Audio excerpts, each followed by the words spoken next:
You're watching City Channel 4, your window to our community.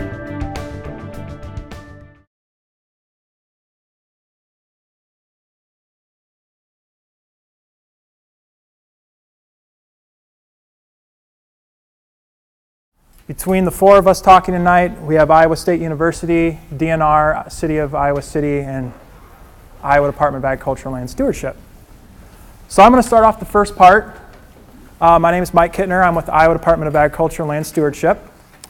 And I'm going to kind of do a basic overview of emerald ash borer, what it looks like, what damage it causes, where did it come from, and kind of where is it right now in the United States. So if you have questions throughout, feel free to raise your hand, ask a question, and we'll do our best to address your questions. It's not a huge crowd, so I don't think we'll be slowed down at all. So, with in doubt, with the topic we're talking about, if you have a question, ask. Otherwise, you can ask at the end as well. So the first couple slides, I just wanted to show some pictures of the impact the emerald ash borer has. Pictures will help visualize for sure. This is a nice residential street lined with ash trees. Obviously, this is before emerald ash borer hits. This is what happens after emerald ash borer hits and has a chance to kill off the trees. Luckily, this isn't Iowa yet, but there are some communities here in Iowa that are suffering some huge impacts from emerald ash borer already. A couple that come to mind are Waterloo and Burlington, Iowa. Luckily, this is not what Iowa City looks like yet. Not only with dying trees, but the damage that emerald ash borer causes. There's risk factors. Trees fall on houses, trees fall on cars. They can pose a safety concern to people, pedestrians walking. So there's a lot of things that are bad with this insect. Here's just the before and after picture. This is in Ohio, of what emerald ash borer can do to a community. Just in 3 short years, you can see in 2006 on the left, trees are nice, leafed out, nice full canopy, and 3 years later, trees are basically dead. All gone. These should pretty much be removed. They shouldn't even really be standing. The one tree that's further back there that you see the foliage on the right hand towards the back is actually, I've been told it's a maple tree, so that's why it still has leaves on it. So emerald ash borer, you probably saw, we had a lot of handouts in case you didn't get to those in the back. A lot of information on emerald ash borer, but kind of the basics here, it is an invasive insect. It's not native to the United States. It came from Asia, and you can see the map up here in the right-hand corner. The light green is kind of showing the native range of where emerald ash borer came from. It was first found here in the United States in 2002, so not all that long ago. And that was in Detroit, Michigan. And emerald ash borer attacks and kills ash trees. So anything in the Fraxinus species, for instance, green ash, white ash, blue ash, black ash. We get questions sometimes about mountain ash. Emerald ash borer does not attack mountain ash because it's not a true Fraxinus species. So far, emerald ash borer, since it's been tracked and been spotted here in the United States, it's already killed tens of millions of ash trees. And those numbers are going to continue to rise as the insect spreads further and further. Pictures here, the map on the bottom left just shows the range of ash trees in the United States, the native range. So anywhere in the green on the US map is where there's ash trees and where the emerald ash borer can fly, infest, and kill more trees. The bottom right-hand picture is just a forested area of pictures. A lot of times we're thinking about the trees just in our yard or in front of our house or at the park we like to visit. But keep in mind there's a lot of forested trees out there too that are going to fall to the prey of emerald ash borer. So number-wise, in the United States, in Iowa, we have about 52 million woodland ash trees and about 3.1 million urban ash trees. So what does emerald ash borer look like? We have in the vials in the back on the table there actually are a couple with the adult beetle in it. If you've looked at it, they're very, very small. I actually carry, I know it's kind of weird, but I carry my keychain emerald ash borer with me about all the time because I get so many questions about it. There it is.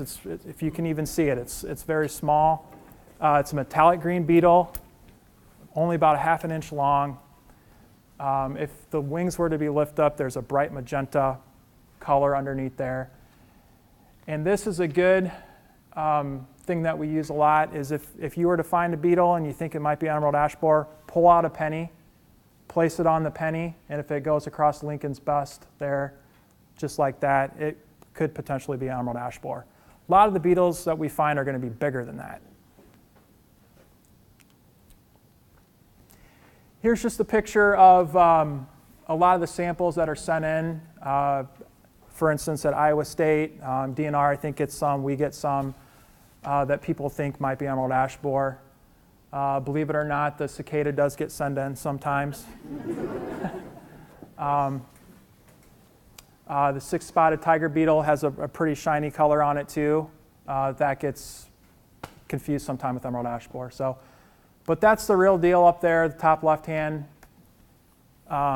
picture. That's emerald ash borer. So you can kind of see the size comparison of and the looks to the other beetles, or what other insects, I should say. The emerald ash borer is a beetle, so it goes through complete metamorphosis from eggs all the way to adults. And here's just a display of from eggs to larvae, pupae, and adults, and what those stages look like. The adults, the shiny green ones that are going to be flying around, are going to be present anytime between June and August here in Iowa. So that's when you're going to see them. If you think you saw one in your garage last week or coming out a piece of firewood in your backyard, a couple weeks ago, it wasn't emerald ash borer. If you think you see it in October or sometime, anytime further after August, it's probably not emerald ash borer. So keep in mind, the beetle is going to be flying around anywhere between June and August. So when the adult beetle comes out, it does feed on the ash leaves. It's called maturation feeding, and then they grow and develop, and then basically the female does lay eggs in the bark crevices of ash trees, the tree that they're going to attack once those eggs hatch. The eggs are very small. Female adult can weigh anywhere from, on average, to about 60 to 90 eggs. And after they hatch, they turn into these little grub-like, we refer them to sometime, but this is a single larva. It will go burrow underneath the bark and begin feeding. And yeah? 60 to 90 once a year? Yes. Question was how many eggs once a year? 60 to 90 eggs once a year per the female. Per female. You'll see the thing with emerald ash borer, there's a lot of larvae that will look like that. This one has bell-shaped segments. So that's something to think about, and there's, like I say, good information back there that can point that out. On top of the 2 adults back in the vials, we also have 2 of the larvae for samples to look at, if you want to look at those during break or on your way out, if you haven't already seen them. This is a stage that is causing the damage to the tree and killing it. It's not the adults.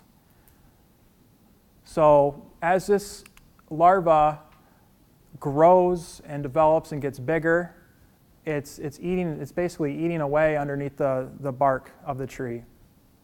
And in doing so, it's creating these galleries or tunneling, serpentine galleries, whatever you want to call it, and it's disrupting the movement of water nutrients in the tree. So as those numbers build up and more larvae attack and more tunnels start to fill in a tree, the tree basically becomes dried out, and the tissues become dry and brittle. And we saw that with the previous pictures. Once that happens, branches can drop and trees become a hazard. after they go from larva, they go to the pupae stage underneath there, and that's about the deepest they're going to go in the tree. That's kind of their resting stage during the winter time before they're going to come out and hatch to be adults. Next. When the adults come out, like we talked about, anytime between June and August, they're going to exit the tree and create a D-shaped hole, and here's an adult about to come out.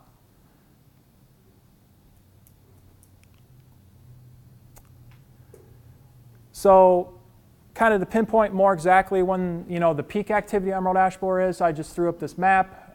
You can see here in Iowa, kind of about where we're at is about mid-June. Those are when they're going to be actively flying around.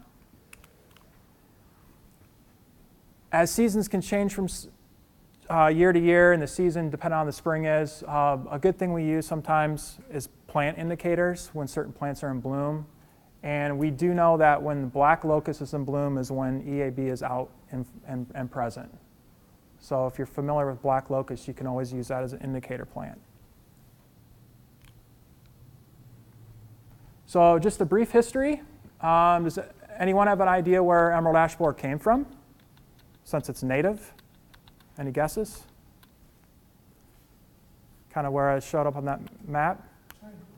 China? Okay. That's good, yep. Most people probably say China, or how did it get here? Wooden crates, cargo ships, and then it landed in Detroit. I don't think it's been actually proven, but that's the theory, and that's kind of what we're sticking to. Like I said before, it was found here in 2002, but now that we've learned more about the insect, we're kind of finding out that it might have been here actually 10 years prior to 2002. We hadn't located or found it.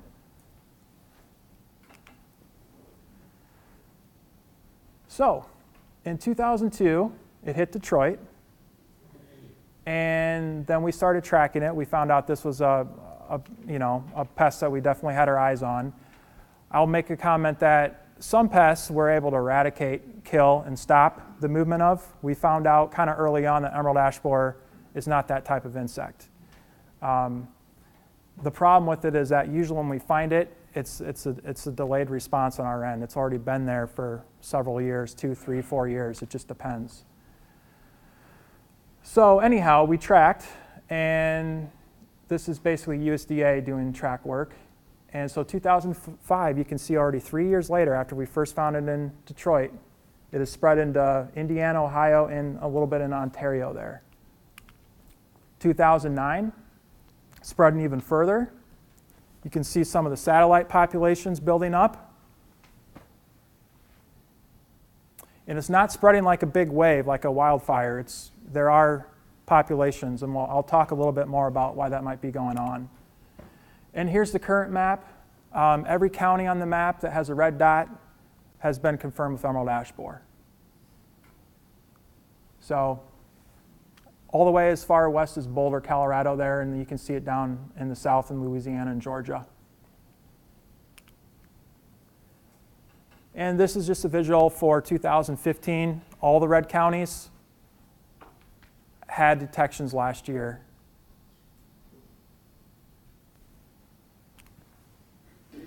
So emerald ash borer, when it moves through an area,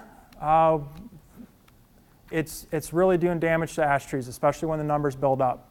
In heavily infested areas and woodland areas, you can see the figure there. It's killing 99% of the ash trees.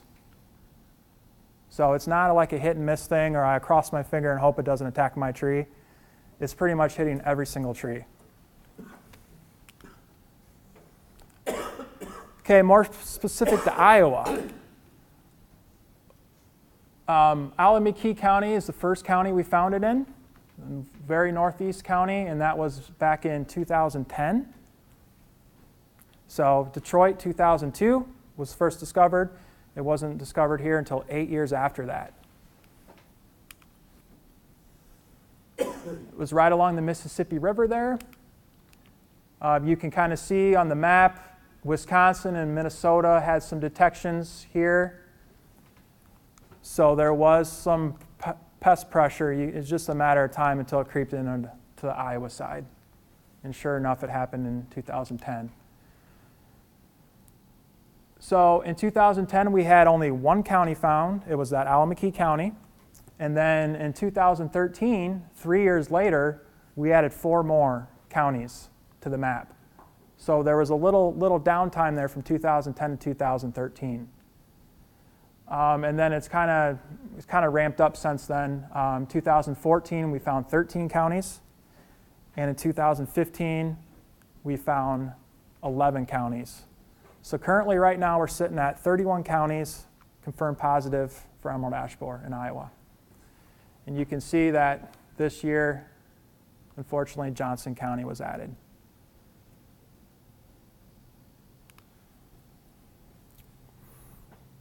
Like I said earlier, the finding in Johnson County was in February.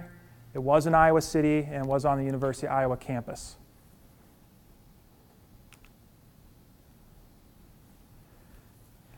Here's just a chart showing the effects that emerald ash borer has on a ash tree community after it moves into an area. We kind of refer to this as the death curve sometimes. The longer EAB is in an area, let's say, this is the years after it's been detected.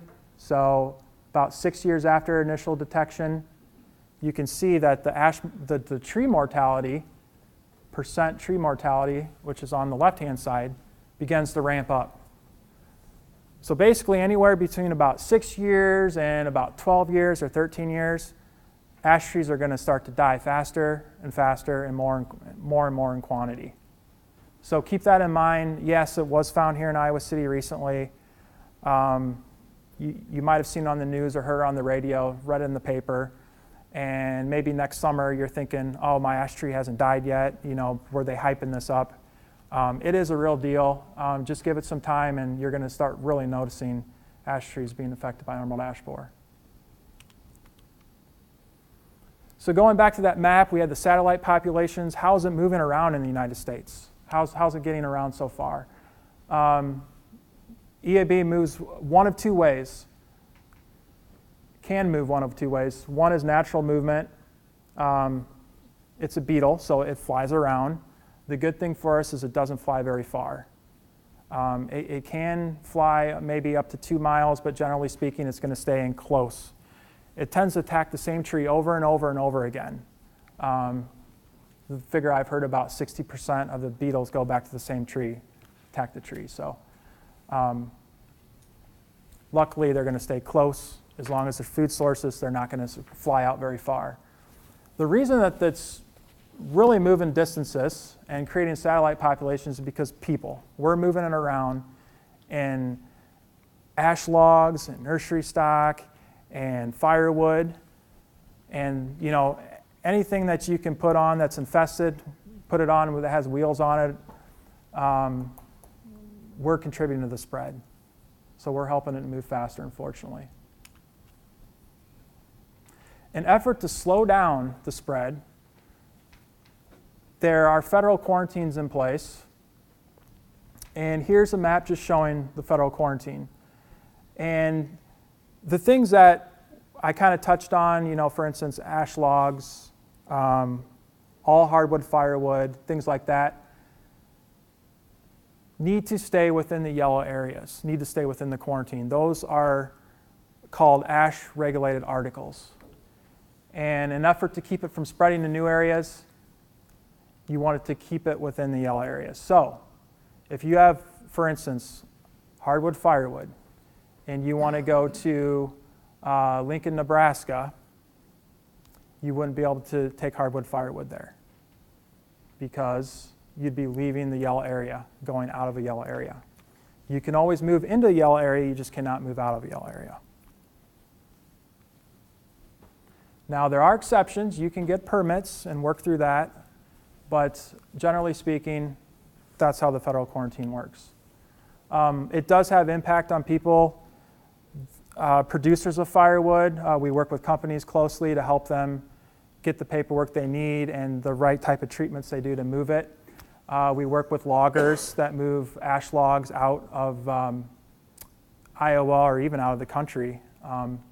So it's not like they have to stay here, but just keep in mind paperwork needs to happen in order for them to be shipped out of the quarantine area.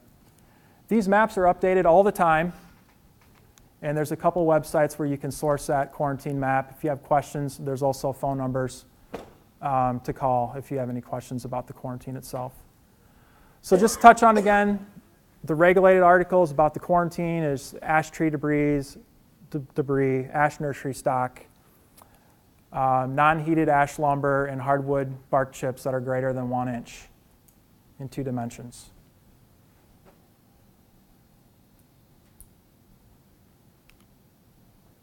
Campgrounds. I find this map kind of interesting because it kind of goes to show how much firewood movement is going on around the United States. It's amazing when I've heard the figures before, estimates I should say, but people move firewood everywhere. They are always putting it in their camper, the back of their pickup truck, and then we wonder why things are spreading so quickly. So we promote keeping firewood, things such as firewood, closely, not letting it move. First of all, not letting it move out of the quarantine, but second of all, try to keep it as local as possible.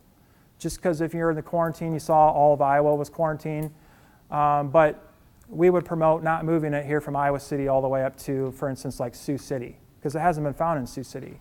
Yes, you can legally do it, but it's probably not the best thing to do. So keep your firewood local. And not just for the sake of moving emerald ash borer, there's a lot of other pests and diseases that are here, either here now or on the horizon, and we want to keep that in consideration. So what to look for with EAB, you know, you're going to go out in your yard or you're wondering if you have EAB in your tree. Probably the biggest one, especially in the summertime, is a thinning canopy, a thinning top of the tree. The thing about emerald ash borer, it attacks at the top first of the top of the tree, so you're not going to be down looking at the trunk. You need to actually be looking up. Here's some pictures of what the tree would look like. You can see the thinning leaves are becoming really spindly and yellow and might be a lot smaller. These trees were both positive for emerald ash borer. Is that visible right at the start of the season too? A tree in this condition, you probably would have already noticed it in the fall. I mean, a tree would have been declining. I don't think, if it was this bad, it would have been bad in the fall too. But yes, give the tree a little chance to leaf out in the spring and then evaluate the condition. I wouldn't do it right when it's leafing out. Just let the tree, have a chance to put on some good growth, and then evaluate how the top looks. So besides decline, another thing you can look for is woodpecker activity in the tree. Especially this time of year, if you've noticed it in your tree, higher up in the upper half, that might be an indicator of emerald ash borer. They fleck away at the bark of the tree, and then a lot of times you'll see in that little light colored fleck area, you'll see a little hole in there. That's where the woodpecker went in to feed on that larva that's underneath the bark. So here's the little holes there you can see. So if you have that in your yard, there'd be a little bit of concern. And here's just a few more flecking pictures of what the woodpeckers do in an effort to feed on the larvae.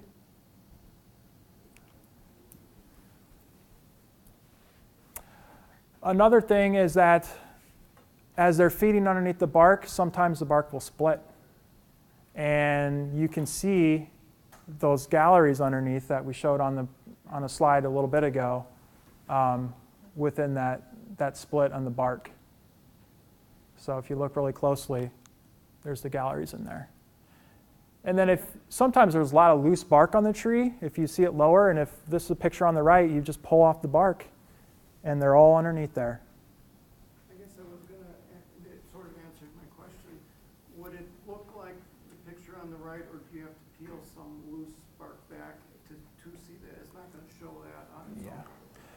The question was on the picture on the right, do you have to actually peel that back to see that? Generally, yes. The bark is usually really lightly attached to the tree, so if you just barely pull it off, if it's bad enough, it will pull off.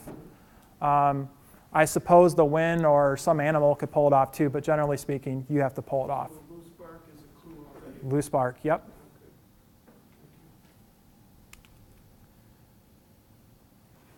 There's a picture of the D-shaped exit holes again as it comes out of the tree.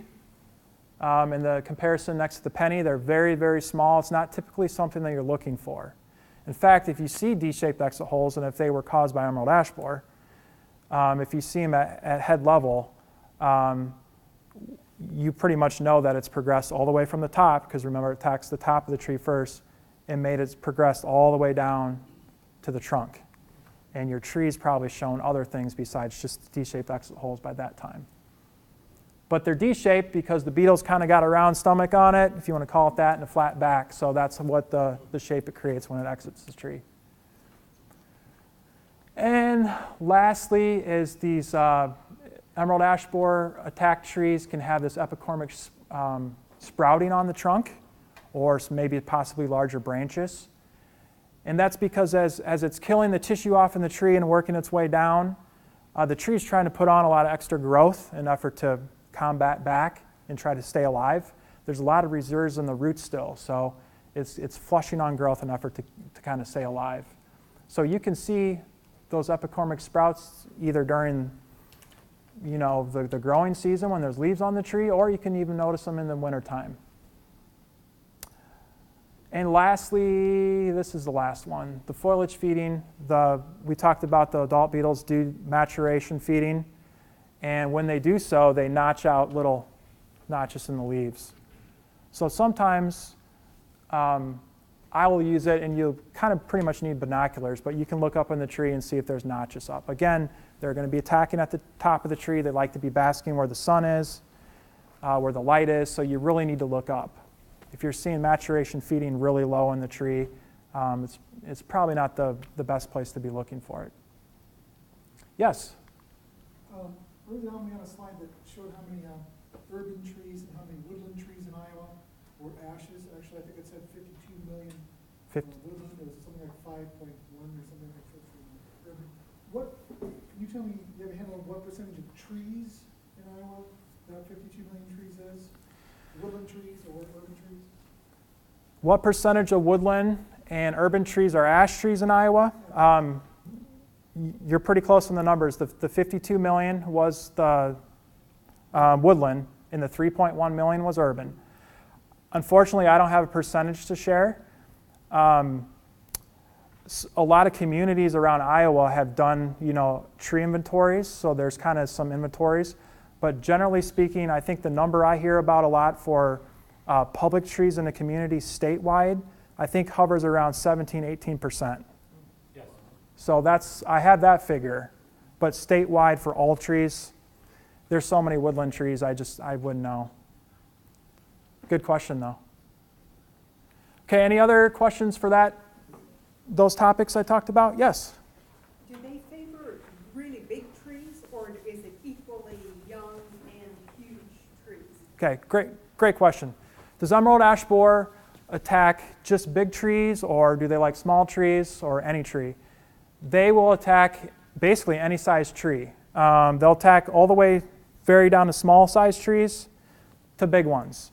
The bad thing too is they will attack both healthy and stress trees, but they do prefer stress trees. Yes? Do they attack all species of ashes, and are there any related species that they attack that aren't ashes? Okay. Do they attack all species of ash trees? Anything in the Fraxinus. So all the ash, basically any of the ash trees in Iowa, they're going to attack. And there's a huge list, but like I was mentioning, basically the green ash and the white ash are probably the biggest in Iowa, and then we got some blue ash and black ash as well. Outside of the ash, there is a new host, the white fringe tree. And you might not hear about that as much. It's not really a big landscape tree in Iowa, but there probably are some out there. But it can attack white fringe trees. Besides those two, the white fringe tree and ash, at this time, there's nothing. Yep. Yes? After all the ash trees are gone, what happens to the ash borers? Do they move on to some secondary species that they Great question. After the ash trees are all gone, repeat? yeah, after the ash trees are all gone, are they going to move on to another species, or the emerald ash borer attack something else? I guess time will tell. There are some related things that fall under the same family as ash, privet and lilacs and things like that. We just don't know yet. Time will tell. Yes? Is there any way to get rid of them? If you have an ash tree that's infested, is there anything you can do? Well, there are ways to hopefully protect your tree from attack. And Dr. Schauer will be talking about that in a little bit. But no, there's no silver bullet, unfortunately. Yes? I just wanted to clarify about the woodpeckers, because I've always had woodpeckers occasionally visiting my ash tree, but you said they would be trying to fleck the bark off. Mm-hmm. Is that the difference in what I'm looking for their behavior? Yeah. Woodpeckers attacking an ash tree, you're going to be wanting, they're going to be flecking the bark off.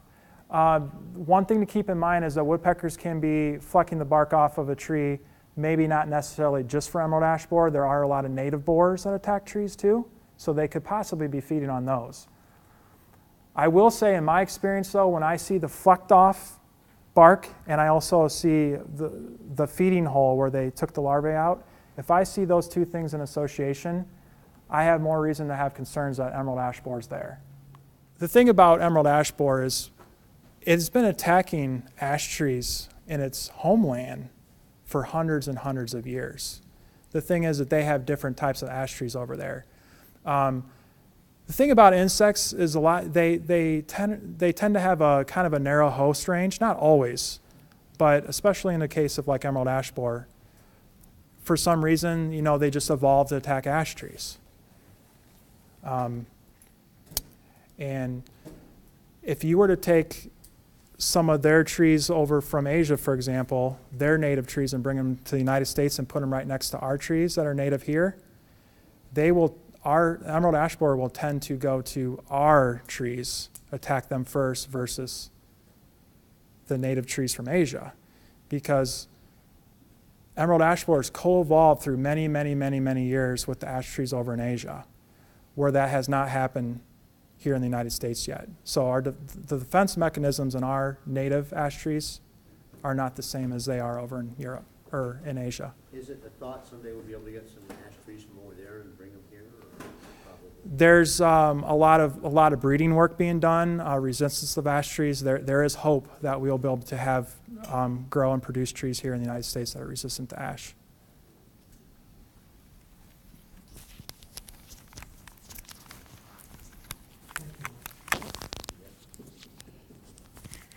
To add to that hope, think about the 50s, 60s, and 70s.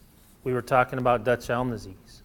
We are now planting American elms again across the United States because they have found native American elms that have tolerance, that they've actually regenerated, that they are now replanting, that are surviving. So, but it's taken since the 50s or longer, so it could be 50, 60, 70 years before that happens. The other thing that's happening at Iowa State, it's a USDA program, but they are collecting seed throughout the Midwest to protect the genetic variability of our native ash. So they're collecting seed all over the U.S. and keeping that seed, so if things change, we still have that genetic seed source too as we look to progress longer. So the topic one of the topics I want to talk about tonight is I get a lot of calls, people concerned about do they have emerald ash borer, and they'll send me pictures. 20% of the time when they send me a picture of their tree, it's not an ash. So I'm going to teach you really quick how to make sure that you have an ash so you don't have something else. The other reason that's important though, who am I? Oh, who am I? The question was, who am I? I'm Mark Vitash. I'm a DNR district forester. I cover 6 counties in this region. Thank you. Sorry. Now you threw me off. So when people call, the other reason identification is important though is like in any other business, in any other thing, there's going to be people out there that are going to try to take advantage of folks. And there are people out there now that are telling people to treat their trees, and those trees are not ash. They're actually selling products and saying we're going to treat your ash tree, and if that person doesn't know and respects them and listens to them, they're frauding people. So just to protect, I don't expect a lot of that, but anytime we have these kind of things, you always have potential of those problems, so it's best to protect. The other thing is the iowatreepest.com website that Mike was talking about, there's a publication on there that talks about identification of ash too, so you can follow up there. And Iowa State University and Virginia Tech both have good websites on identification also. So I'm just going to touch on it briefly. First thing that you got to know is what is a leaf. And with any tree, the way you find a leaf is you got to find the bud first. So some people will look at this and say, well, that's a leaf, or some will look at that and say, that's a leaf.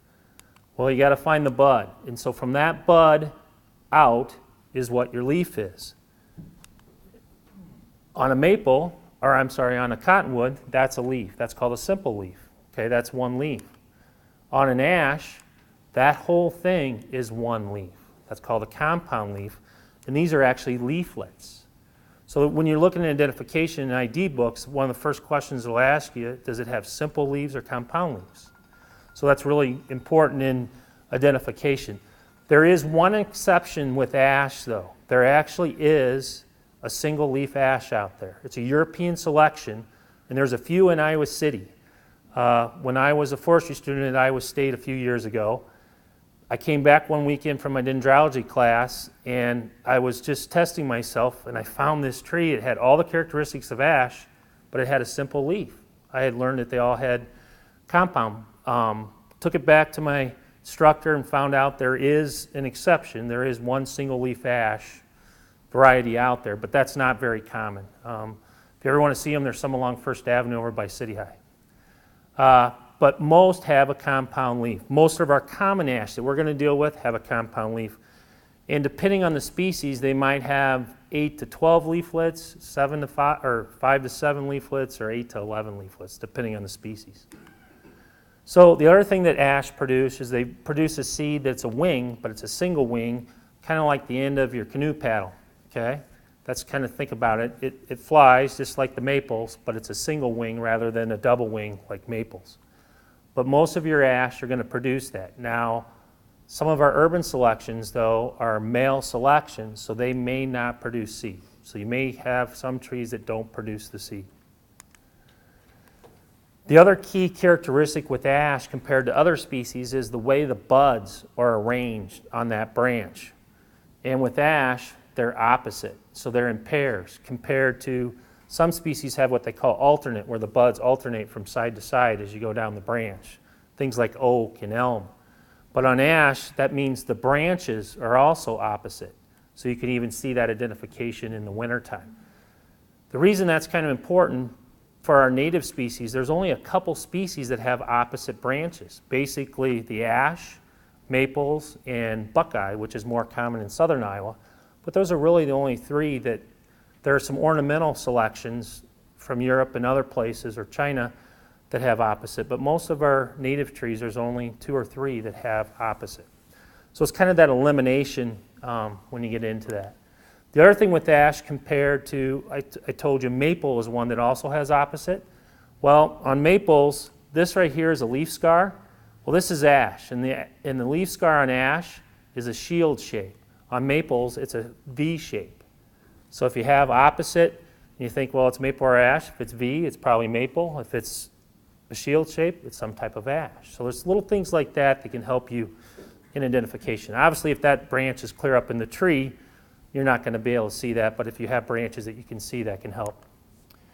This is typical ash bark, especially as it matures. It's different when it's young, but on most species, as it gets older, it gets kind of a crisscrossy bark. Pretty usual characteristic on ash. But this is all the things together, and this is green ash. you know, green ash and white ash are probably the most common ash that have been planted. Pretty much all I see. There's a few exceptions, and I'll show you one, but most stuff that we see are either green ash, and you hear a lot of Marshall seedless ash, which is green ash, or you hear autumn applause or autumn purple, that's white ash. So this is white ash, and the one difference between green and white, green will have yellow fall color, and the white ash will have purple fall color. That's one really easy way to tell those two apart. We can also even get to the detail of looking at the shield shape, because on white ash, the bud actually sits down in the leaf scar, down in there, like it makes kind of a smiley face, and on green ash, the bud sits right on top. It's a lot of specific things, but there's little specific things we can use to tell the difference, okay? So green ash versus white ash. Green is yellow, white is purple. The other thing we can look at is the way the leaflets are attached. On green ash, that leaflet comes right up against that second stem, and on white ash, it has almost a second stem there, okay? So there's a separation here between the leaflet and this stem, and here it's right directly attached. That's another way to tell green from white, okay? There's a few other things, even their shape and form. The white ash tend to be kind of a rounder shape, and the green ash tend to be a little more upright in their form. And like I said, you can look at the leaf scars too. This is black ash. Before emerald ash borer started coming in 2002 when we started talking about it, I would say in the late 90s, people were really starting to plant a lot of black ash. They hadn't before. Has a really nice gold fall color. It really started to pick up in the industry. So it's not very common, but I know there's some planted downtown by the old brown bottle. There's some in front there if they haven't disappeared yet. What's that? By the rec center. By the rec center. But they have a bark that's a little different. It's a little more spongy. It doesn't have that crisscrossy characteristic that the green and white ash have. The buds are black on black ash, and it has more leaflets, and it just has a different texture. You may or may not have this one. It's, like I say, it's not super common, but I would say green and white, and probably green is the most common, then white, and then you'll see a little bit of black ash. We also have one called blue ash. It's not very common, but on it, the twigs have corky bark on the edges, kind of like burning bush euonymus, but the branch itself has little corky bark all the way along the edges. Question? So if a tree that you're looking at is more than 40 or 50 years old, it's probably not black ash. If your tree is more than 40, 50 years old, there's probably a good chance it isn't black ash unless you live where maybe there was a horticulturist or somebody who liked a lot of different species and was trying. But yeah, I mean, there's still a chance, but I would say it was more common in the last 25, 30 years. Good question. Okay, so that's it on ID. It was just really quick. Then I'm going to cover one other quick thing here.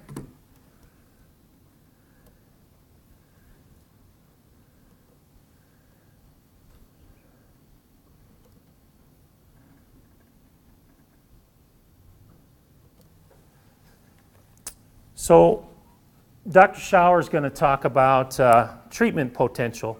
But the one thing I really try to stress to people is before you consider treatment, you have to make sure that your tree is treatment worthy, that it's a candidate for treatment.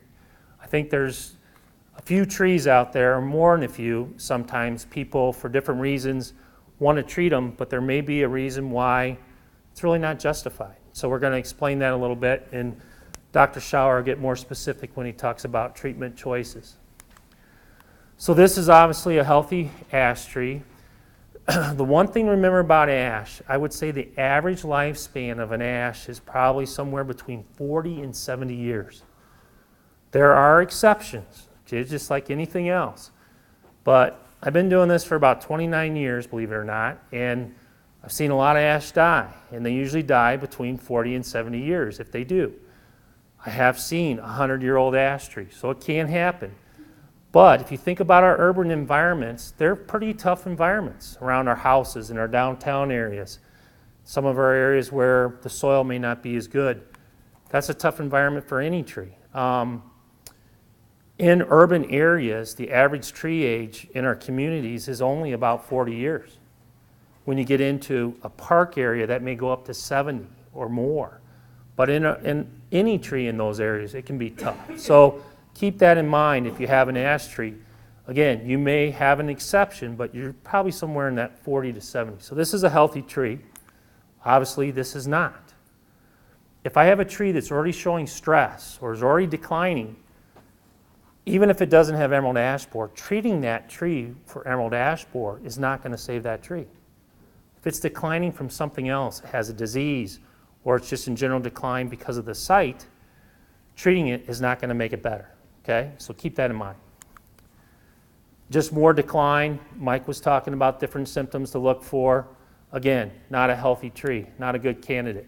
Maybe you've got a tree that's got really poor root structure, or this is actually a girdling root that is growing into the tree, or the tree's trying to grow around it. Structurally, this tree could have problems, and long-term, that tree could have problems. So again, you need to look at the whole tree and see if it's healthy. Do you have decay, or do you have severe wounds that could be problems later on? Or again, if I have a tree like this right here next to my house, if it's hollow and only has a couple inches of solid wood, is that a tree that I should even have next to my house? So again, you got to evaluate to make sure that it's worth keeping. Maybe you have mushroom growth. This is a mushroom that shows that you have some internal decay. It could be a smaller mushroom, any kind of mushroom that's growing off the bark that looks like it's internal could be some indication. Do you have squirrels that like to live in your tree? That tree needs to be more closely looked at to make sure that there's not some interior defects that that tree maybe is not the safest tree in that place. Do I have a split? This tree has already failed. It already has a trunk failure there. That tree's not a good tree. That's probably not a tree that I'm going to consider treatment. Now I'm showing you all these bad trees. There are good trees out there, even ash trees, that do have good structure, that are healthy, maybe at a good age where if you really want to consider treatment, that could be a good choice, okay? If you got a tree like this, it's probably time to take it down, okay? This is my tree in my yard. This tree is 56 years old. I am not treating this tree because I know when the house was built. The question was, how do I know? I know when the house was built, and in this neighborhood, most of the trees were planted, so plus or minus a couple years, okay? And based on the size, I know it's probably close to what I think it is. How would we determine the age of our own ash trees? Question is, how would you determine the age of your own ash? The one thing to remember, ash are kind of sneaky because they do grow fairly fast. Because you could have a 25 to 30 foot tree that's maybe only 15 to 18 years old. But if you have a diameter that's 20 inches plus. You say that. How high of the tree do you measure? I'm measuring the diameter at 4.5 feet off. 4.5 feet. So if you have one that's 20 inch plus, you're probably looking at a tree that's at least 30 years old, okay? Give or take, because the site and species, but that's a good question. But in this case, my tree is already starting to show some decline symptoms based on its growth and other characteristics. I mean, this is not during the growing season, so there's no leaves on it. That's not what it normally looks like. This is a green ash. It's 26 inches in diameter. But based on what I know this tree, I'm lucky if it lives another 5 to 8 years. So for me to treat that tree is probably not worth it, because even if I treat it, it's going to decline from other causes. Again, I could have an exception. So you have to evaluate that situation to make sure treatment's the best option. Obviously, in this situation, this is a nice tree. The question also comes up if, in some cases, people go, well, it's the only tree in my yard. That may impact your decision also. As far as one good option sometimes, if you have an area, depending on if you're treating or not, is just to plant another tree of another species. And we'll talk about that a little later too. But in this case, a lot of times I get people to call and say, I have one tree, it's an ash, and it's the only tree in my yard, and there's only room for one tree. So what do I do then? Even in that case, though, you got to make sure that that tree is worth treating, okay? What would you guess on the age of that one? When did you show? That tree right there is probably about 25 years old. Great questions. Okay, with that, I'm going to turn it over to Dr. Schauer. Okay, my name is Mark Schauer. I'm an entomologist with Iowa State. Most of my time is spent on pesticide safety education. I have also been asked Iowa City to help them transition to school IPM, Integrated Pest Management, which I'm thrilled to be able to do that as well. But tonight I'm going to talk about treatment for emerald ash borer. I appreciate you coming tonight. We're going to get some snow. Dirty word almost. Okay, Mark set a stage very well. When we're talking about treatment for emerald ash borer, you're going to have to make a hard decision. Sometimes you don't like to make the decision, but you still need to make it because it's a costly decision, okay? Either way you go, it's going to cost money. If this bug had never come to Iowa or never come to our country, we'd be sitting on more money.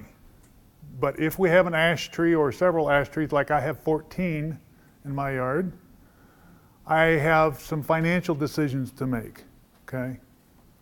So these are the three that I like to just narrow it down to. Preemptive removal, get rid of the tree before it comes. Deferred removal, we'll talk about what that is, and then a preventive treatment. So as Mark said, 40 to 70 years, 75 years. In a rural setting, 75 years is good. For 40 years in an urban setting, because of all the mystery soil, what's beneath the grass, we don't know.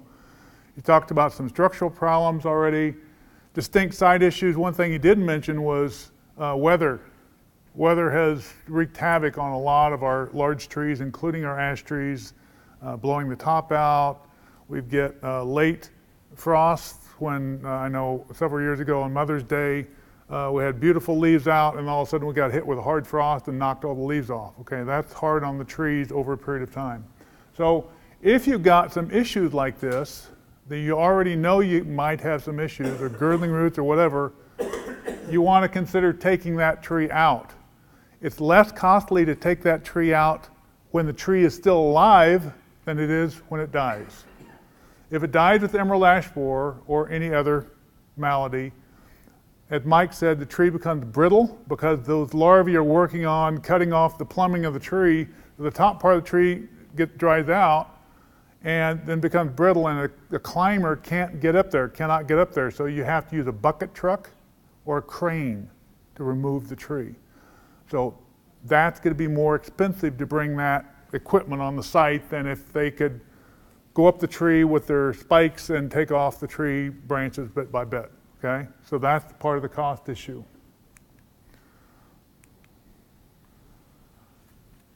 So that's the first thing is trying to understand that you might have to remove the tree. How many of you in here think you might have to remove your tree? Okay, okay. Prices, Mark, can range from $750 to, I'm sorry? 600 to 2,000. The larger number is based on wires going through, how close it is to a structure, if they have to bring the equipment in, and all that stuff. So if the bug had never shown up to your doorstep or never came to America, we'd have that much more money to deal with, okay? So keep the price of how much it's going to cost to remove that tree in mind when you're thinking about treatment of the tree as well, okay? So what's called deferred removal, let's say Iowa City has, Zach, what, 2,000 ash trees, okay? And Iowa City cannot get through all 2,000 ash trees in 1 year to remove those. So let's just say, they're not going to do this, but let's just say they would do this. They would treat all the trees that they could not get to in a given year with a spray that only lasts 1 year. And then the next year they could get to some more, and then they treat the ones they can't get to. The idea here is the longer you keep those trees healthy or alive, the less likely they're going to be a liability to you or to the city, okay? Because Once these trees die, they literally have large branches fall over, or the whole tree will blow over in a windstorm. That's how severe it is. Not like the American elm that would stand for years and years and years after DED hit it, Dutch elm disease. These ash trees break up pretty quick. So that's an issue that the city is faced with and you as homeowners are faced with, okay? So that's why we want to try to keep these alive until we can take them out. And the two ways to do that is by bark spray or a trunk injection. And I'm hoping that you picked up this publication. There's some in the back of the room, I believe, still. And if you don't have one, you might raise your hand and Mike's willing to pass those out. Keep your hand up until you get one. So those are the two methods to do that. We'll talk about those specific methods in a bit. Okay, so now you know what deferred removal is. Primarily for trees that are 22-inch in diameter and smaller. Okay, the trees are slated for removal, but we can't get to them this year, and so we've got to keep them alive as long as we can. Okay, so preventive treatments then are only for healthy candidate trees. Mark mentioned that very well. So those basically are trees planted along the streets, in the yard, or in a park setting. If you got a windbreak with a lot of ash trees in it, probably is not going to be cost effective, or a woodlot is not going to be cost effective to treat those trees. It's too expensive. Unless you have a lot of money, and that's up to you, if you want to put it that way. The method we want to use to treat trees to protect them from emerald ash borer is called systemic. We put it either on the plant or in the plant or around the plant. It goes into the plant and the tree then becomes toxic to emerald ash borer. It's a very simple way of doing it. It's a way that keeps a lower environmental impact on non-target organisms as well. So what you do need when you're using systemic is good soil moisture, because that will move the product through the tree. You need newly formed leaves, and you need sweating. They call it transpiration in the trade. Okay, the tree respires, and so those are those are best in the spring. So mid-April to mid-May is the best time to move these products through the tree. Okay, once that tree lets out of its bud, breaks its bud, and it's really growing well, there's good soil moisture, that's the best time to quote-unquote rock and roll with the treatment. There is one treatment, the active ingredient is imamectin benzoate, that has a treatment window from April through August. Into September, what happens in the tree? The leaves fall off. Okay, senescence of the leaves, they start maturing and they drop off. Technically, anytime after July, those leaves, if you've gotten a good full canopy off your tree up through July, man, they've done their job. August, if they fall off, no big deal. So a bug that hits only the leaves in the fall, in the spring, in September, hey, that's a good, it's almost a blessing. You don't have to rake up the leaves. Okay, so we've got a situation, just as a reminder.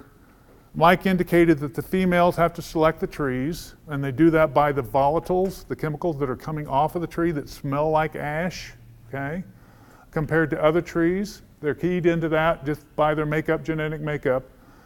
The females will feed for 2 to 3 weeks before she lays any eggs. How many of you like to go out and be eaten up by mosquitoes? Okay, you do? A female mosquito must have the iron in your blood to mature her eggs. Emerald ash borer females must have the components in ash trees to mature her eggs. So she has to feed for 2 to 3 weeks. Must. Okay? It's not like an option that if she feels like it or whatever, she could go and feed. Okay? And then she'll lay her eggs. How many eggs was it? 60 to 90 per female. And that female only lives for a few months or weeks or whatever. So it's not going to be like she'll live until next year and have another 60 to 90 and then another year. They die in a fairly short period of time. Okay, so we really only have 2 windows of opportunity for treatment. when those females are feeding, and when the larvae chew, they hatch from that egg, which is on the outside of the tree bark, and they chew through the bark into the tissue called the cambium, okay? And that's the only two times we could treat the larva or the insect. And so this table, if you've got that publication, I believe it's table number 2.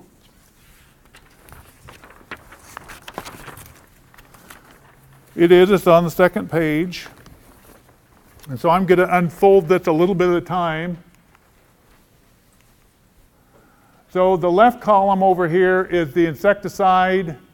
Then we have whether it hits the egg stage, the larval stages, and then how it affects the adults.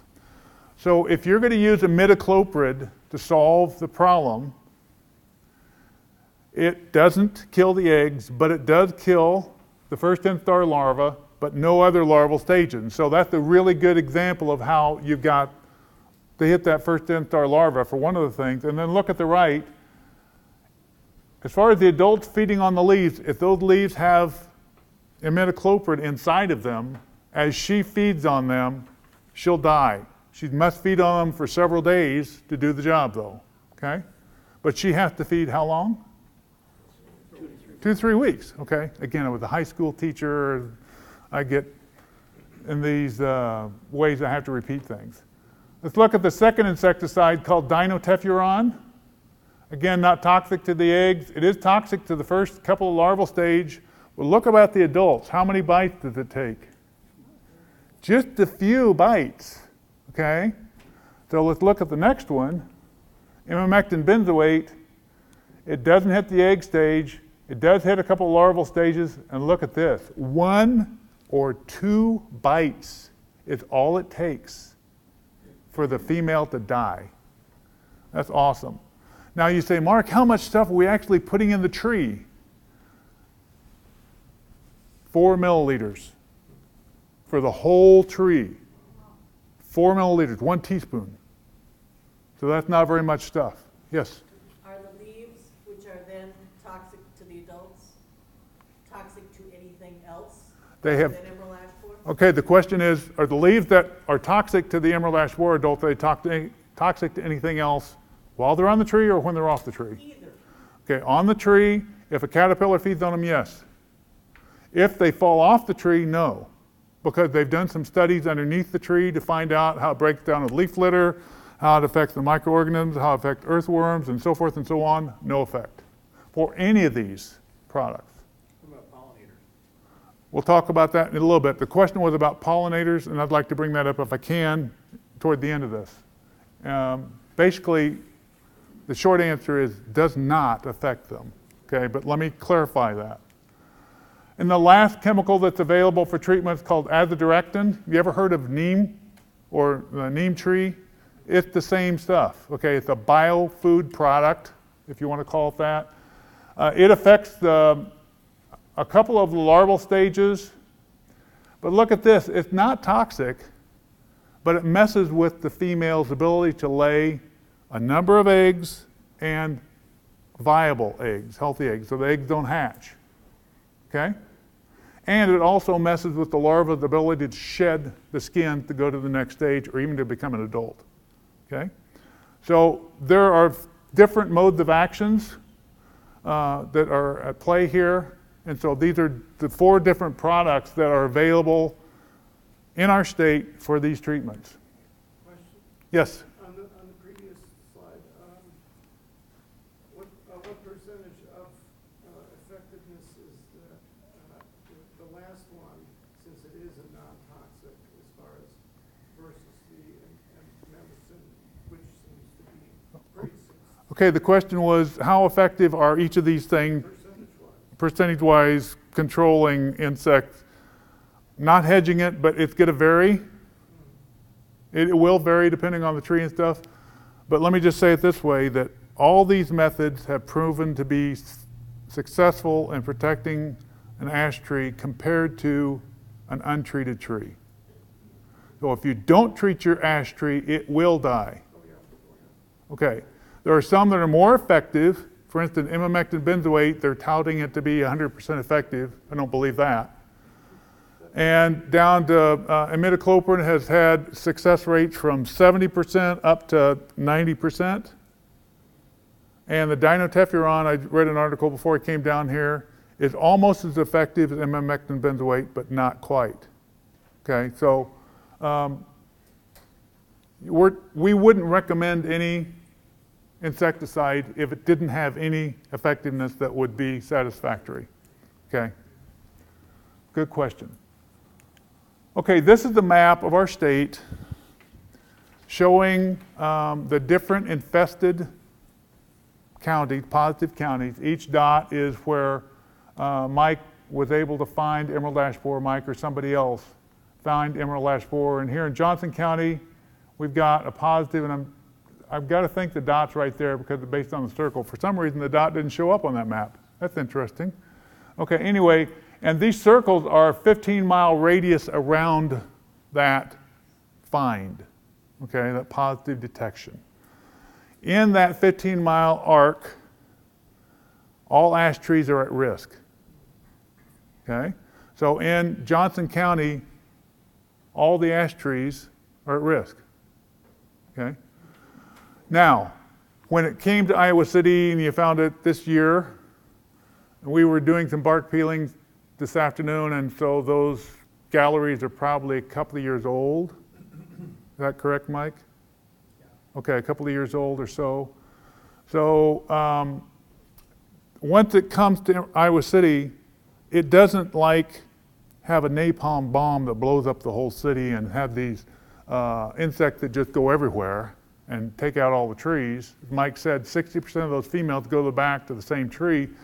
Emerald ash borer is an excellent steward of its resource.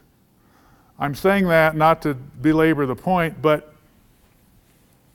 you have time, once it's found in Iowa City, to treat your trees.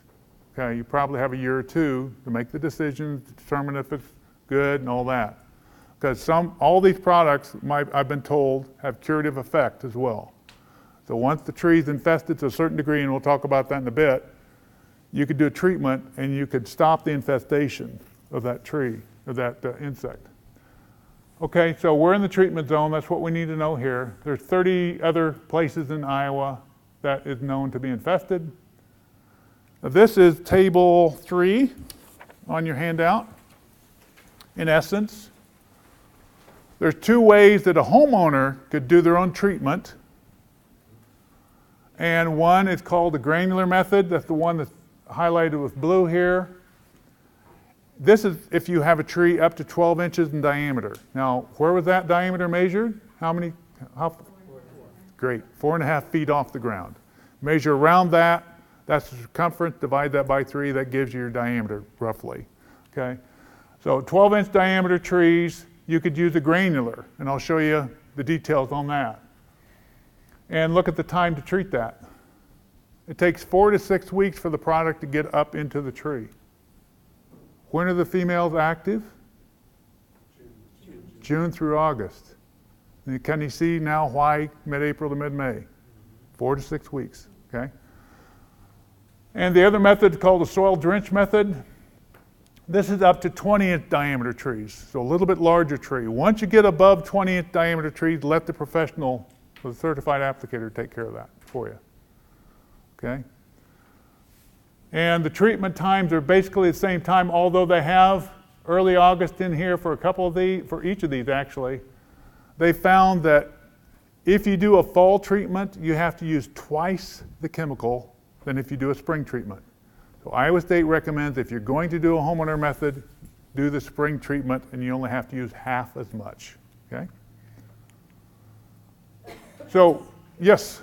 Can you go back to that slide for a second? I can. The one that Mark was, or that you were talking about, the emamectin benzoate is not on there. That's correct. Imamectin benzoate is not available to the homeowner. Okay, that's the question.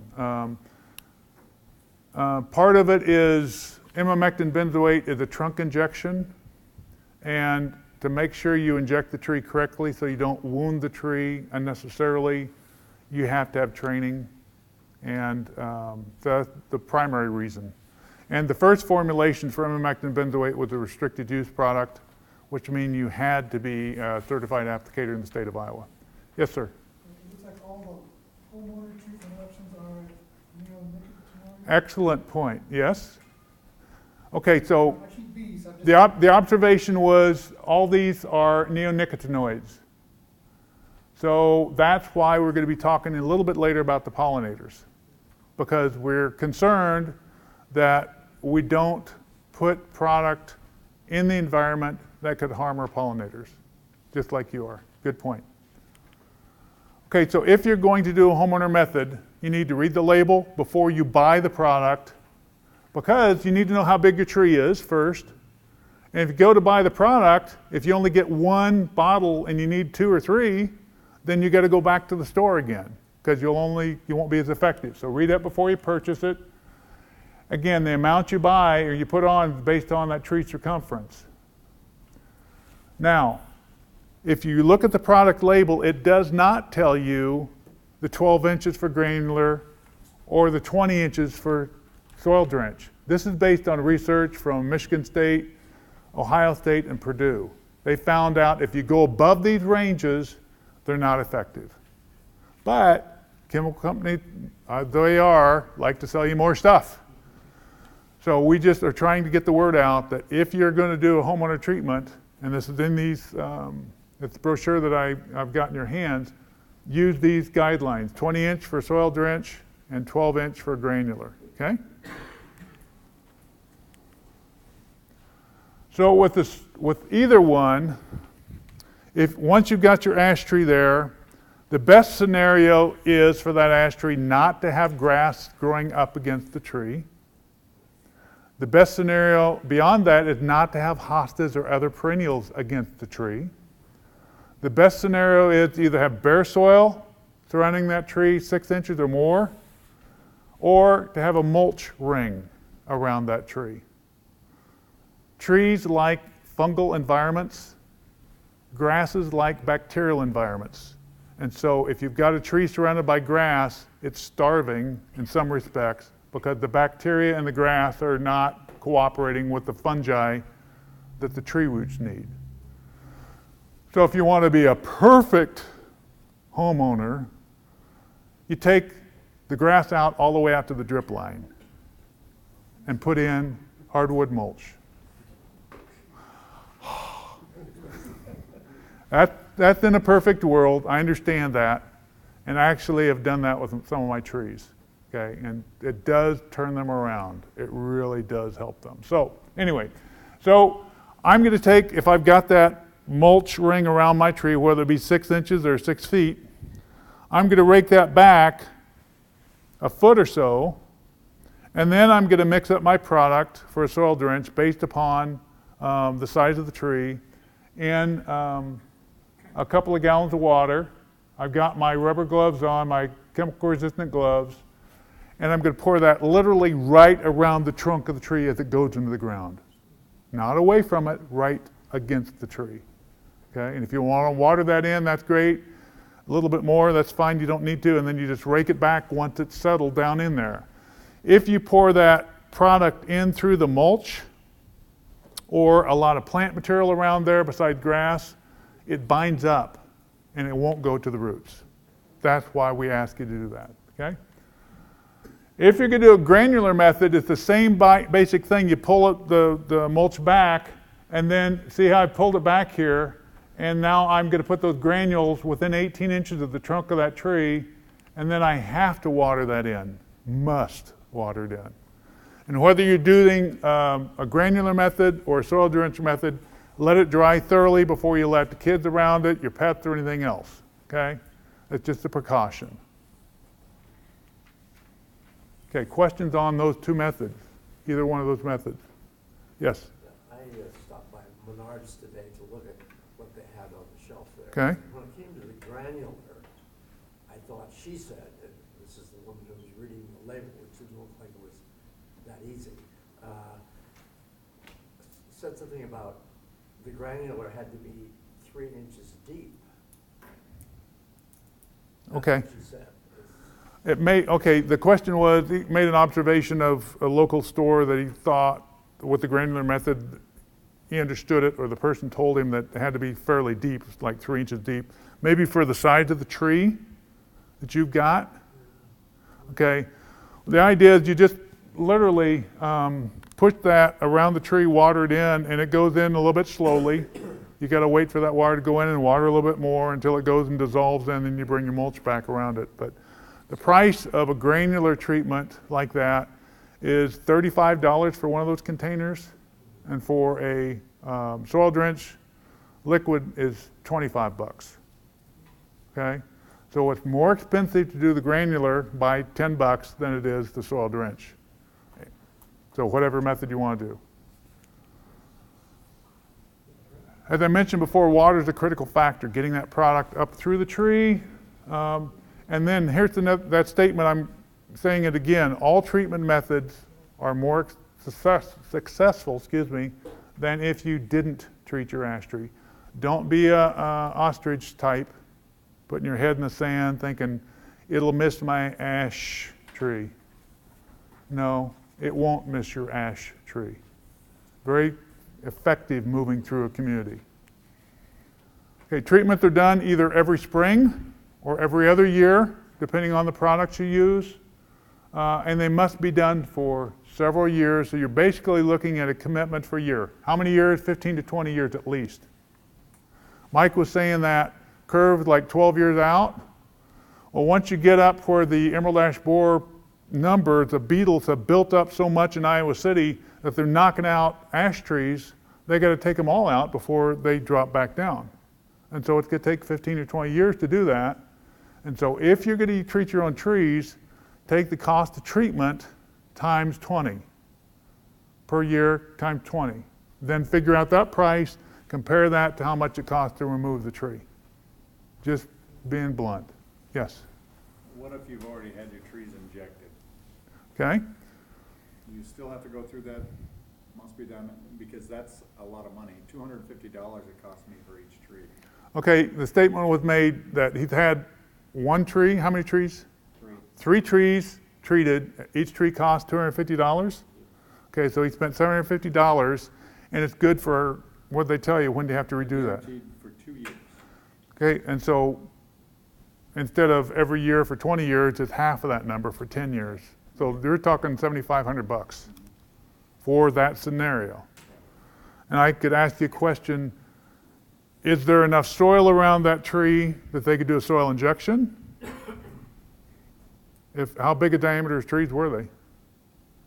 No, they're bigger than 20, I think. Okay, these trees are probably close to 30 years old. Okay, so 25 inch, I'm going to say 25 inch based upon $250. It's usually $10 per inch diameter for a trunk injection, up to $25 per inch diameter for trunk injection. So I could go back with the soil treatment.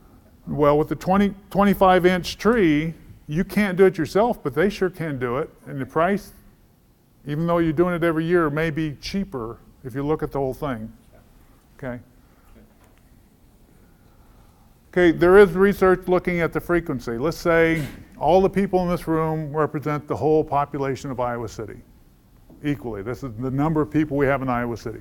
If each of you go home and treat an ash tree, then in a short period of time, any unprotected ash trees that are on the fringe are going to die, and emerald ash borer will crash, and so you won't have to be treating until you see symptoms again. Okay, that's what they're looking at now. They're hoping to spread these treatments out over a longer period of time. Now, this is one of my caveats, especially with the neonics, that Iowa does not have a state law to say this. Minnesota has requested setbacks, okay? And I like to follow Minnesota's idea because it's a level of safety that we need to build into this. Minnesota requests 25 feet setback from any sensitive site. So if you've got an ash tree, go out 25 feet radius all the way around it and see if you have something that could be considered a sensitive issue. Flower garden, a vegetable garden, a flowering shrub, a flowering tree, surface water, any storm drains or hard surfaces. If you do, you probably should not be using the homeowner method. Should not be using a neonicotinoid at all. Okay? What do you mean by hard surfaces, excuse me? Sidewalk. driveway. Why on that one? I'm sorry? Why on? Okay, if you use a soil method or a basal trunk spray, it could move from that site onto the hard surface, go to the storm drain, and go elsewhere. Not very likely, but Minnesota's idea, and I agree with them, they're building in a level of safety that we don't have by law in Iowa. Okay? Hard surface method is basically for the runoff. Right, for the runoff, possible runoff. And it's a worst case scenario. Let's say you put the stuff down this afternoon, and tonight you get a 3-inch rain. If you put and that's the worst case scenario. But in the normal situations, I've talked to researchers on this, they say it will move maybe an inch from the injection or application site. That's literally how far they found it moving.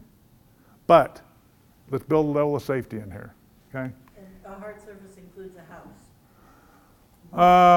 No, the hard surface would not include the house because you got your foundation there.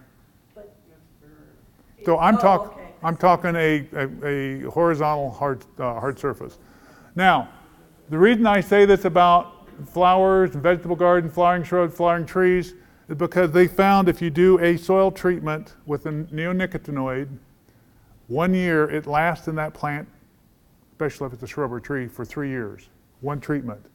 That treatment then is moved from the roots up to the leaves and also to the flowers, into the nectar, into the pollen. And that's not good for our pollinators, okay? So there are 4 methods that a professional could do for you if you want to protect your ash tree. Here's listed here. A trunk injection, a soil injection, usually it's within a couple of feet of that tree base. Called the basal trunk spray, where you're spraying 5 feet up and going down to the base of the tree and the soil, and then some kind of soil drench around the base of the tree, okay? So if they come to your door and say, we only have one method that can treat emerald ash borer and it's trunk injection, say, no. Say, I don't even want to hear you talking to me because I know there are 4 methods, okay? Now I know I'll get some people ticked off at me, won't I, Mark? Yeah. Probably. This is the table, the last table in the publications on page 4, or modified version of it. Now you see imamectin benzoate picking up here, okay? And you see azadirachtin, the neem product in here. Most of the others are still the neonicotinoids here, so got to keep these things in mind.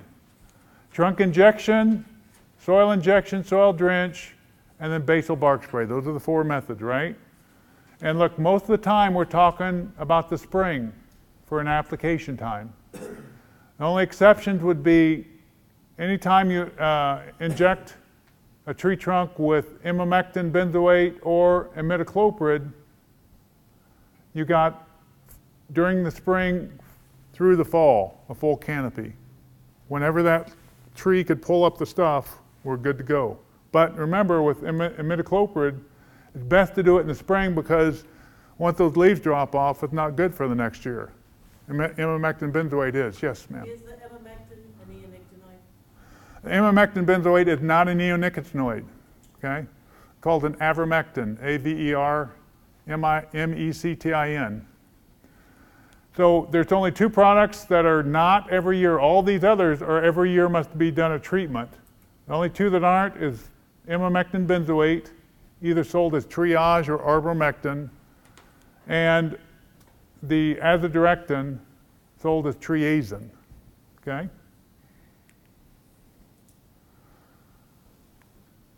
I'm sorry to complicate this a little bit, but if you've got 14 ash trees like I do on 3 acres of property, I may have more ash trees than I could do for a soil or a trunk spray.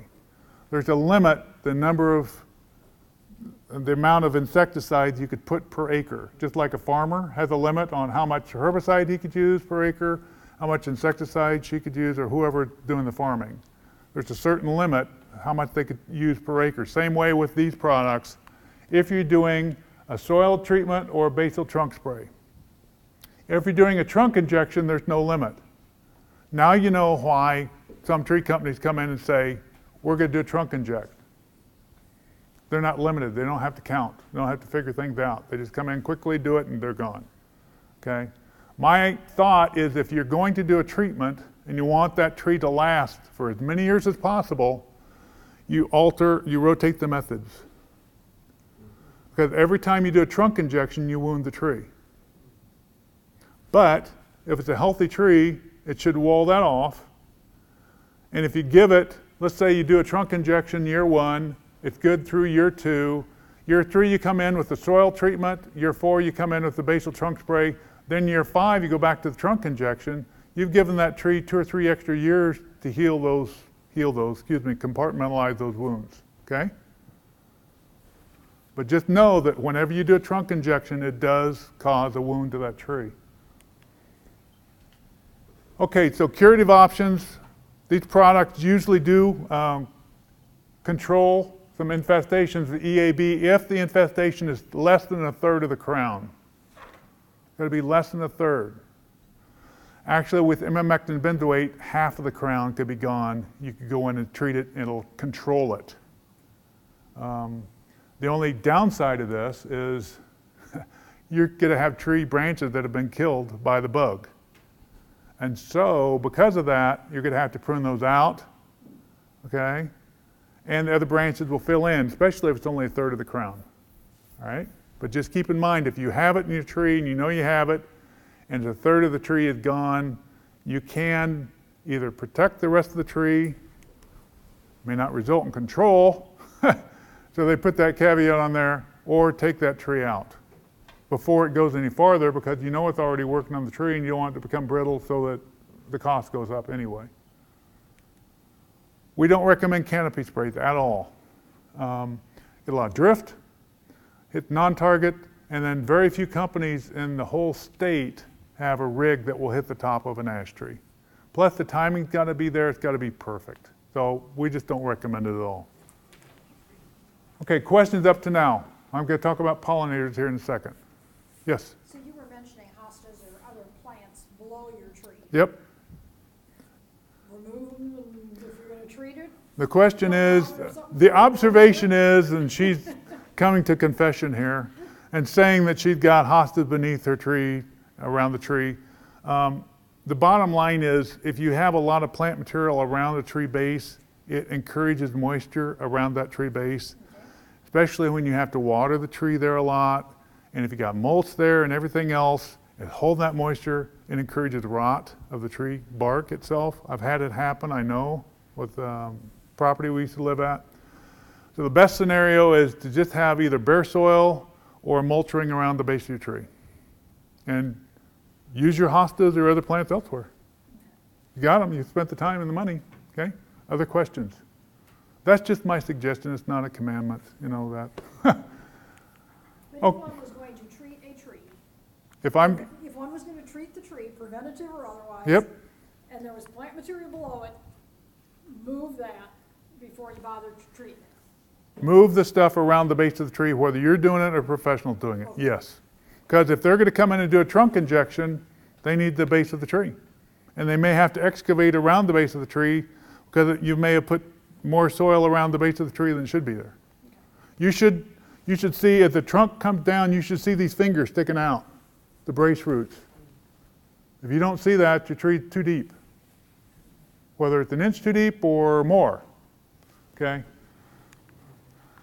So with pollinators and emerald ash borer treatments, okay, 3 things that protect the pollinators from toxic pollen and nectar in ash trees. There's 3 things. First is ashes are wind pollinated, okay?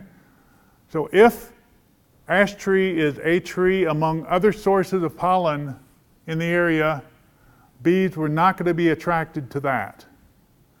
If it's the only source of pollen in the area, they will take ash pollen, okay? Little ash pollen is taken by honeybees, and that's just when there's no other flowers present. Early spring temperatures are often very cold when that ash flower is blooming. It's a very nondescript, basically odorless flower that on the female trees only, and at least the female flower is on the female trees only. And so the likelihood of the bees being out foraging at that point in the spring is not high. So we've got three things working to help us, okay? To some degree, all active ingredients that are used to protect the ash trees are toxic. Imamectin benzoate is toxic, so are neonicotinoids, so is azadirachtin. All of them are. If you put them on a choice test or spray them or treat them somehow, the bees will die, okay? As will other things. And if you have flowering plants, as I said, within 25 feet of the tree, don't treat the ash tree with a soil treatment or trunk spray. Use a trunk injection if you must, okay? You want to protect those pollinators. Do you mean 25 feet from the trunk? 25 feet from the trunk. Because if you're treating around that tree and the stuff is only going to move a few inches anyway, you want to make sure that you don't have a flowering regelia or something else underneath that tree at the edge where some of the product could wash into the roots of those flowering shrubs, okay? And if you've got flowering shrubs near within 25 feet, transplant them, okay? Okay, compared to contact insecticide, because that's the other option. If somebody's got to save their ash tree and they're going to use a contact spray, systemics are better because they're more effective against this bug. How much imamectin benzoate was it for the whole tree? Do you remember? 4 milliliters, or 1 teaspoon. Okay, that's not very much. Okay, it minimizes off-target movement. It's better protection for the non-target organisms, okay? Are there going to be some other non-targets that will perish? Possibly, yes. You can't deny it. If you lose all your ash trees, though, and we don't have ash trees coming back, we're going to lose a whole complement of wildlife that we would have had if we would have protected the ash trees. Understood that these products usually are only effective for 2 or 3 years, especially imamectin benzoate, and after that point in time, they lose their concentration in the leaves and the wood and whatnot. Okay, now as a consumer, please be wary. Was it Zach or Mark mentioned it? I guess that's time to get off the stage. Get 2 or more written estimates. Check those vendor references. Check for their certification. Make sure they're certified as a pesticide applicator in the state of Iowa. Ask for neighbors' references and then verify all that stuff, their treatment actions. If for some reason you feel like you've been snookered, you've got a written estimate, you can get out of that contract if you do it within 3 days of when you signed it. You do have to generally have to get the Iowa Attorney General's office involved. But that's called the Door-to-Door Sales Act, okay, in Iowa. My name is Zachary Hall. I'm the Superintendent of Parks and Forestry for the City of Iowa City. So just to kind of highlight, recap some of the things that were discussed tonight. District Forester Vitosh brought it up about Dutch elm disease, which I'm glad that he brought that up. So emerald ash borer, the effects that we're seeing right now from emerald ash borer are directly related to what we did in light of Dutch elm disease. It decimated our American elm population. Green ash, white ash, they started to become a viable, great urban tree, and so we started to plant them quite frequently, developers and homeowners and whatnot. So from an urban planning perspective, this is something that the City of Iowa City, other communities are trying to get away from as far as repeating this pattern of essentially monocropping our urban forest. So our perspective is that we need to diversify. We look at this as an opportunity to do that. We have approximately, and this is just anecdotal numbers from staff historical knowledge.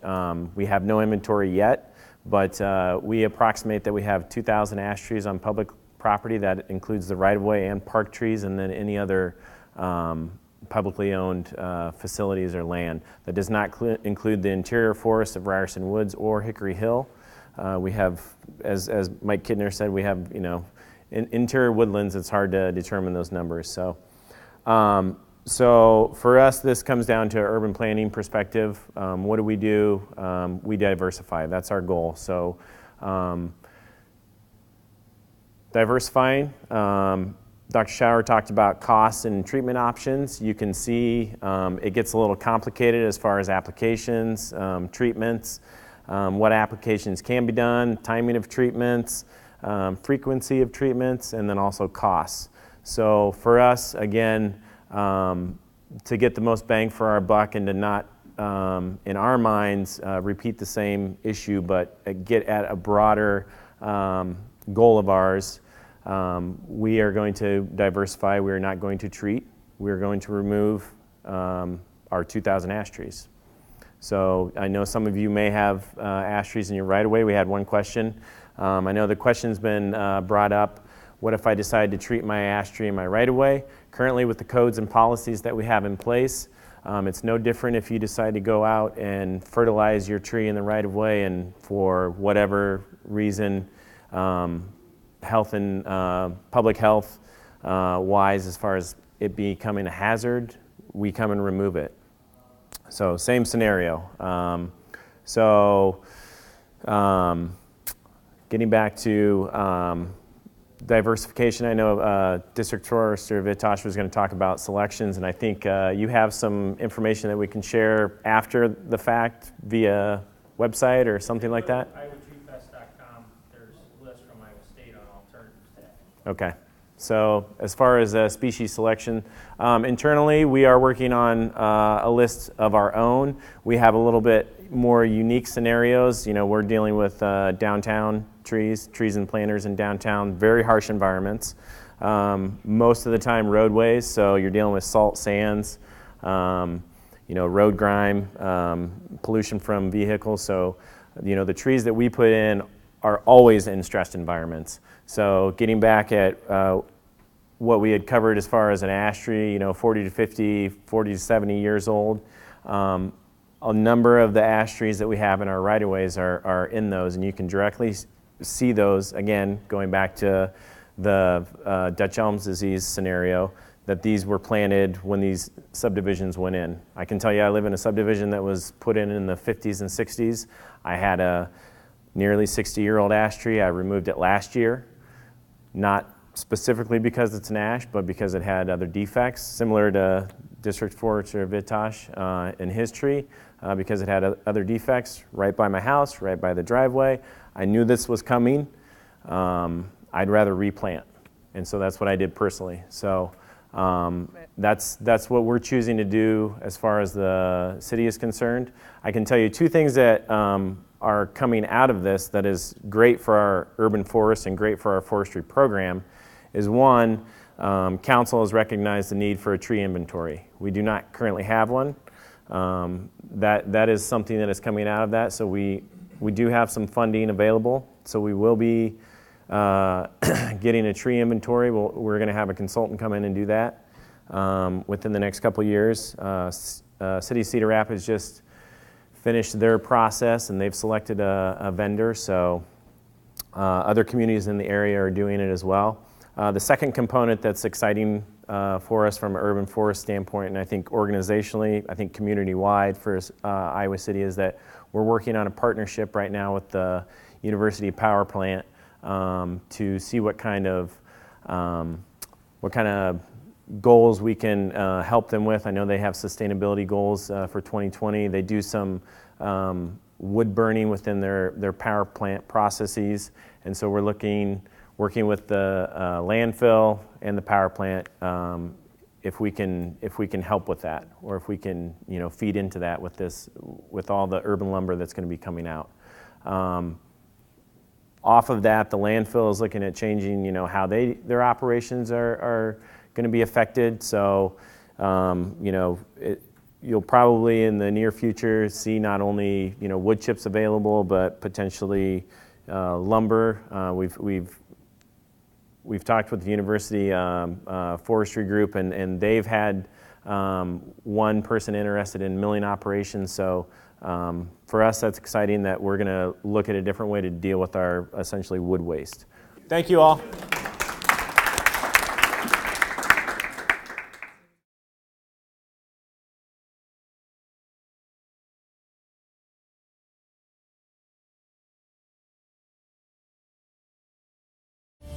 You're watching City Channel 4. On TV, online, on demand, on Facebook, and now on the go on your mobile device.